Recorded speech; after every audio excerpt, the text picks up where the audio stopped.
A lot of players get tripped up by the idea that you can play a game where the goal is not necessarily to win, but to tell a great story. Hi, my name is Vaibhav. I've been a professional DM for over 3 years, and these are 6 tips to help you get started role-playing more in your D&D games. Dungeons & Dragons is a role-playing game where we all sit around a table together and imagine a story. Now that doesn't mean that you can't treat it like a game. That's a perfectly fine way to play. You go on an adventure, exploring forests and caves and ruins, find monsters and defeat them, and gather treasure and become rich. Great! If you're having fun, you're doing it right. But if that starts to feel stale after a little while, you can absolutely delve into character-driven stories and unlock a new, bottomless well of theatrical joy. Disclaimer, if you're a new D&D player still getting used to the game and learning the rules, this video is not for you. Don't feel pressure to apply these tips. They are not the correct way to play D&D. These are simply techniques for players who are looking to go deeper into the acting side of the game. With that being said, let's get into tip number 0. Stop optimizing. I'm a terrible D&D player. I do not enjoy it at all, and I've always preferred being the game master or dungeon master. This is because I have not put in the effort to ever separate myself from my character. I struggle to allow myself to ever be wrong or make a mistake. This is a shared trait of our times, the millennial generation, where we are afraid, Deathly afraid, to make a mistake. We would rather not attempt or even say that we want to rather than be wrong. But a story, whether a movie or a book or a D&D game, shows a character's journey from one point to another, where by necessity they are going to have a few stumbling blocks. It is those questionable decisions and stumbling blocks that make a character interesting and their arc satisfying. So tip number 0 is to remember that you are not your character and to discuss that with your D&D table. Free yourself from overthinking and try something suboptimal, something reckless, something stupid. Of course, your GM can help here by throwing in unforeseen circumstances that not even the most careful player can plan for. With that, we come to tip number 1. Rich inner world. Your dungeon master or game master is responsible for the outer world of the story. They are the NPCs, they are the monsters, they are the mountains, they are the rivers, and they control and narrate everything outside your character. That means you represent everything inside your character. You are responsible for how they interact with the world, how they feel about certain things, and how they interpret them. And that's not a small thing. Ultimately, stories are about characters. Given a fixed plot, a story will be wildly different if the main character is a soldier or a farmer or a baker.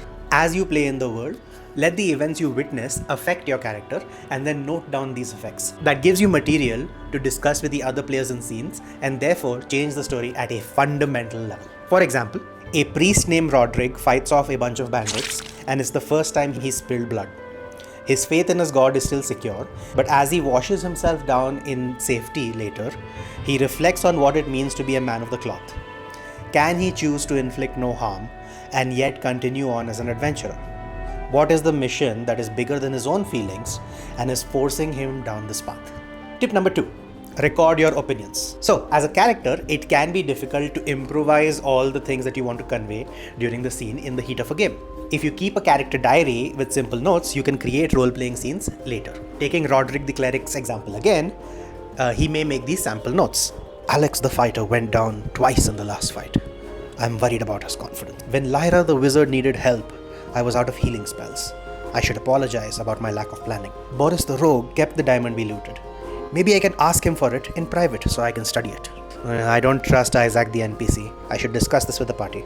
You can make these notes as long or as short as you like, but the key is recording your opinions on the events that happen in the story. This lets your character take initiative and move the story forward rather than just react to it. As you get used to doing this, you'll find that you're adding complexity and nuance to the story and making it a fun experience for all the players at the table. Tip number 3. Be of the world. Everybody's first character inevitably is some form of a dark loner. I don't have any parents or friends and have a dark and mysterious past. Nobody can understand me. My actions are beyond your comprehension.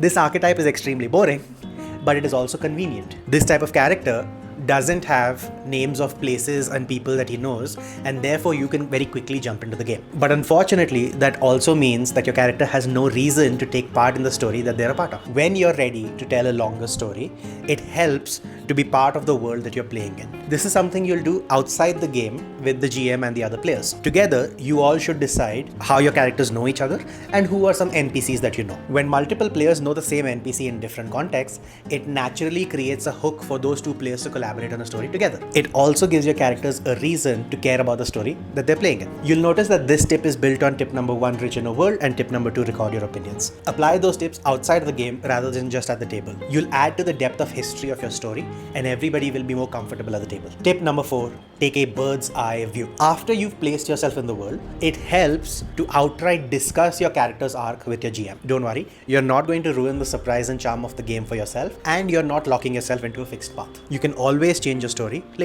But outlining an arc helps you and your GM design some scenes that clearly show how your character is being affected by the events of the story. For example, let's go back to Roderick the Cleric.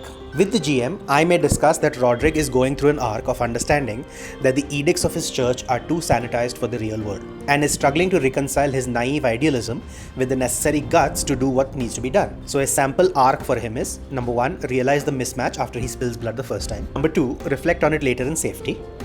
3. Declare to the party that he refuses to pick up a weapon and will only heal or support instead. 4. Suffer the consequences of this decision, whether positive or negative. 5. Maybe come across his church in another location and witness senior members breaking the edicts. 6.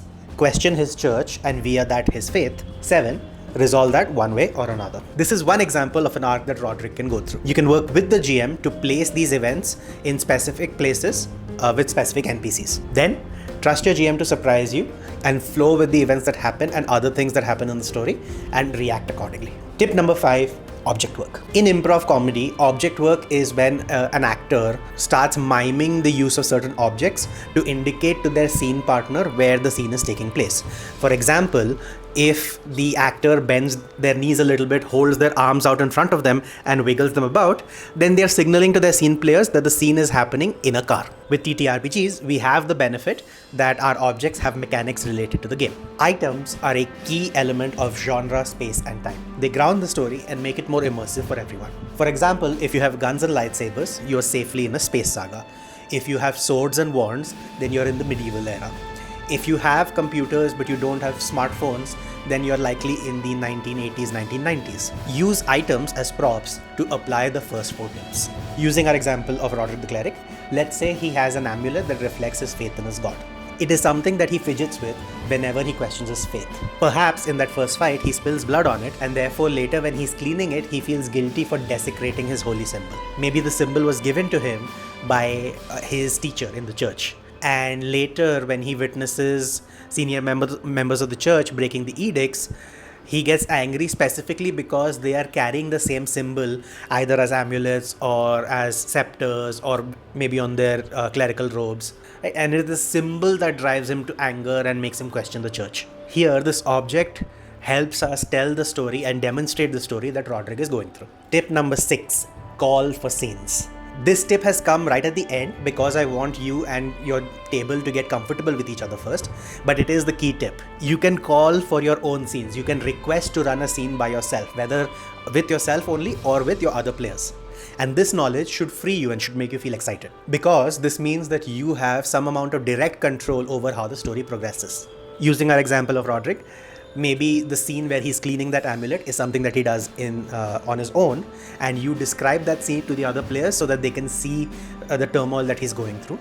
And then Roderick can also have scenes with other players where he's questioning, like when he sees his church and when he has the confrontation about whether he should be using weapons or not.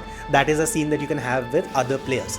And similarly, those other players will have their own scenes that they're executing for their character. Don't overdo it. You don't need to run a reflection after every small plot progression, especially not a scene by yourself, because that's just going to look like you're begging for attention. Get comfortable with your table, find a balance, and eventually you all will figure out how much and how little to apply and call for scenes yourself. Work with your GM and fellow players and add a small stitch to the story.